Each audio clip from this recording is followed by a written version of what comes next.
أعوذ بالله من الشيطان الرجيم. بسم الله الرحمن الرحيم. الرجال قوامون على النساء بما فضل الله بعضهم على بعض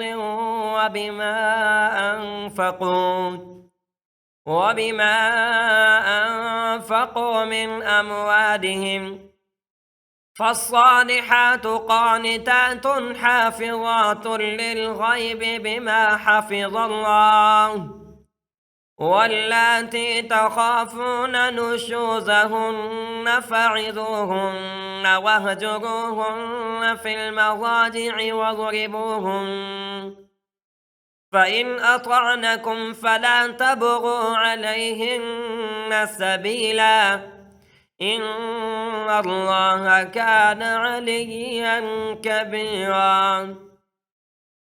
وإن خفتم شقاق بينهما فابعثوا حكما من أهله وحكما من أهلها إن يريدا إصلاحا يوفق الله بينهما، إن الله كان عليما خبيرا.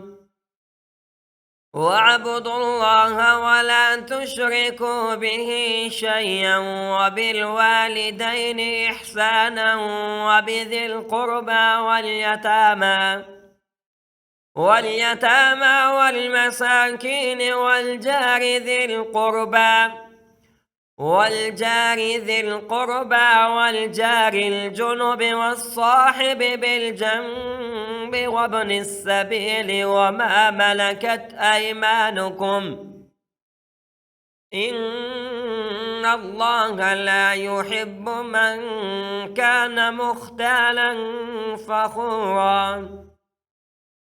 الذين يبخلون ويأمرون الناس بالبخل ويكتمون ما آتاهم الله من فضله، وأعتدنا للكافرين عذابا مهينا.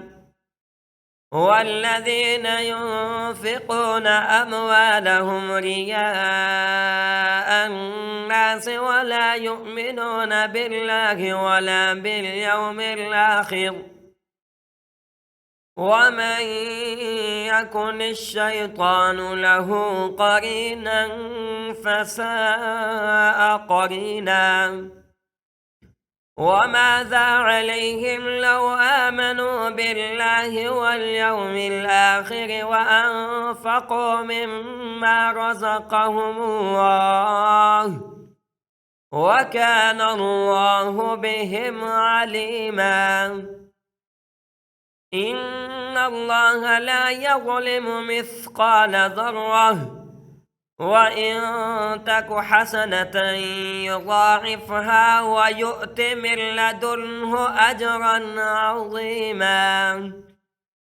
فكيف إذا جئنا من كل أمة بشهيد وجئنا بك على هؤلاء شهيدا، يومئذ يود الذين كفروا وعصوا الرسول لو تصفى بهم الأرض ولا يكتمون الله حديثا. يا أيها الذين آمنوا لا تقربوا الصلاة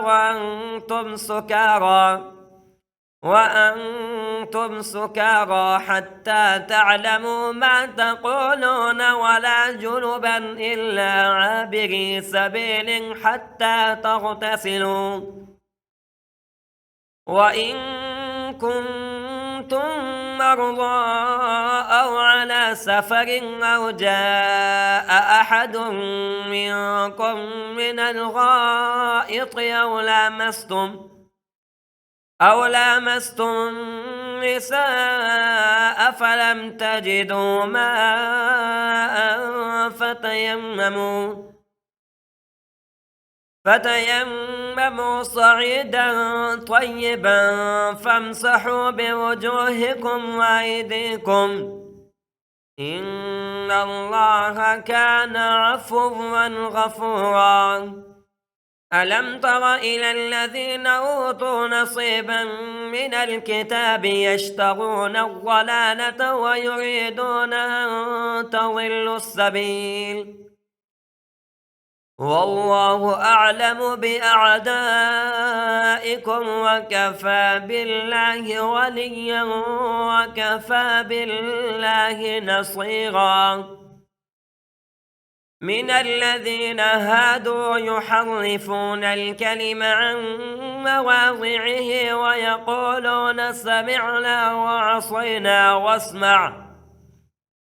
وعصينا واسمع غير مسمع وراعنا ليا بألسنتهم وطعنا في الدين ولو أنهم قالوا سمعنا وأطعنا واسمع وانظرنا لكان خيرا لهم وأقوم ولكن لعنهم الله بكفرهم فلا يؤمنون إلا قليلا. يا أيها الذين أوتوا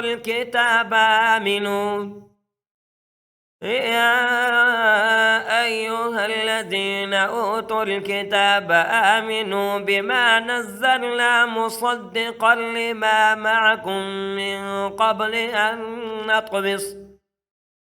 أن نطمس وجوها فنردها على أدبارها أو نلعنهم كما لعنا أصحاب السبت وكان أمر الله مفعولا. صدق